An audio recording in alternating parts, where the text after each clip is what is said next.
this is Fumi SibiArike, bringing to you today another exciting recipe. Today we're going to be making fried rice. Fried rice is one of the most popular rice dishes in Nigeria. Is actually next to jollof rice and is easy to make. And today I'm going to be showing you how I make it. We need the rice, of course. We also need the chicken broth or chicken stock. I always use chicken broth. I don't use beef broth. We need the mixed veggie. We need onion. We need the scotch bonnet, habanero pepper, rodo. We need the green onions. We need thyme, dry thyme, like 1 tablespoon. We need curry powder, like 1.5 tablespoon. We need knorr or Maggi, whatever brand you use, and most definitely onion powder. We also need beef liver. This one has already been parboiled. We need the green bell pepper. We need shrimp. I'm going to season the shrimp before I use it. Before I cook it with it, I'll season it first. Then we need this seasoning, total seasoning. I really like it in my rice dishes because it has garlic, ginger, cilantro. It brings out the flavor in your cooking. And that's all we're going to be needing. First, we're going to wash our rice and put it in a pot, clean pot, and then put in the chicken broth. And I'm going to mention right now all of the spices that we're going to be using for this rice. We're going to divide it into 2 and use half first. So half of the knorr, that's what I'm using right now. I'm going to use two cubes of knorr, well actually 4. So I'm using 2 cubes now for the rice. Then half of the thyme, the dry thyme. Also, we're going to use half of the curry powder. And this is Nigerian curry, by the way, not Indian curry. Then we'll need half of the onion powder. If you have white pepper, you can use that as well, the white pepper powder, but I don't have it, so that's why I don't have it in this menu, but you can include it in your own. Then the total seasoning, just put like 1 tablespoon. Then once that is in, you put water. Just make sure, like 1 cup of water. Make sure when you put in the water, it doesn't go over the rice. So I'll advise you put in the water, a little at a time, just like you see me doing, a little at a time. Just make sure the water is a little bit over your rice, not too much, because you don't want the rice to be too soft. You want it to be a little undercooked. Cover your pot and let it cook on low heat or medium heat.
At this point, everything is pretty much done. You just need the green beans to steam for like few minutes with the rice, and then you can mix it.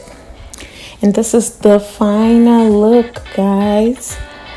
It's all done. Please try it. If you have your own style of making fried rice, please try my style and let me know in the comment section if you like it. Thank you so much for watching my video. Remember to subscribe, like, and share.